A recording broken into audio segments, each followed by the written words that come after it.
Allez, je vous fais une petite vidéo de l'établi pour vous montrer une petite victoire de ce soir sur un moteur 380 qu'on a ici pour un moteur de scie sur table. Donc il est prévu pour fonctionner sur une alimentation en 400 volts triphasé. Et nous, on va le faire tourner avec cet appareil ici, un variateur de fréquence. On va le faire tourner en monophasé, enfin en alimentant le variateur en monophasé avec une prise de standard. Et on va faire tourner notre moteur. Donc on y va et je vous explique en même temps. Alors je branche déjà le variateur, hop, on le branche sur le secteur, il s'allume. Donc à noter que ce type d'appareil en entrée il prend normalement 3 phases entre 180 et 250 volts et en sortie il a aussi 3 phases en 220 volts, maximum de 15 ampères. Donc pour notre moteur de 2,2 kW, ça va aller très bien. Maintenant, si on regarde bien la doc, on voit qu'on peut aussi l'alimenter en mono, c'est-à-dire comme on a fait nous, hein, monophasé. Il y a une des phases qui n'est pas branchée hein, sur l'entrée, et sortir en triphasé. Voilà, l'électronique de puissance, elle gère ça très bien. Donc elle va prendre du mono et elle va faire du tri. Donc du mono 220, du tri 220. Voilà. Alors notre moteur, il est prévu, lui, pour fonctionner, comme on le voit sur sa plaque signalétique, en 400 volts et en 3 phases. Bah nous, on n'a pas 3 phases et on n'a pas 400 volts, on n'a que 220 volts. Oui, mais si on regarde un petit peu dans le détail, on voit que notre moteur, en fait, il est branché en étoile.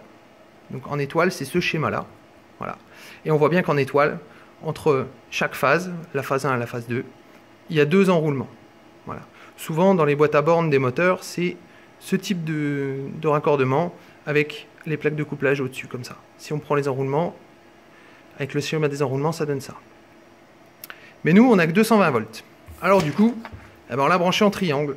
En triangle, on se rend compte comme ça, que là, il n'y a qu'un enroulement entre 2 phases, entre la phase 1 et la phase 2. Voilà. À chaque fois, il n'y a qu'un seul enroulement. Donc, on se dit que s'il est branché comme ça, en 400 volts, ça veut dire que chaque enroulement supporte 220 volts. Donc, on le branche comme ça et on l'alimente en tri 220 via le variateur. Voilà. Donc c'est ce qu'on a fait là. Donc du coup, on a quand même ajouté le petit bouton de sécurité, comme c'est une machine à bois, le petit bouton de mise en route et d'arrêt, avec l'arrêt d'urgence qui est là. Et pour utiliser ce bouton-là, on a utilisé les sorties auxiliaires du variateur qui sont là. Donc ça c'est une sortie et on a programmé le variateur pour qu'il utilise cette sortie. Voilà. Donc maintenant, si on appuie sur marche, sur notre variateur, ici, enfin sur notre bouton ici, on va piloter le variateur pour la mise en route. Allez, on y va. Ça démarre. Et le moteur se met en route et il se met à tourner.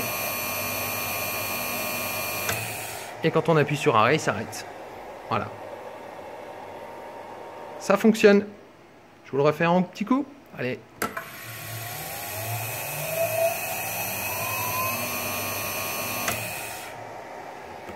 Et ça marche. Il ne reste plus qu'à tester, remonter ça sur la machine à bois et voir si on a bien la puissance attendue. Voilà.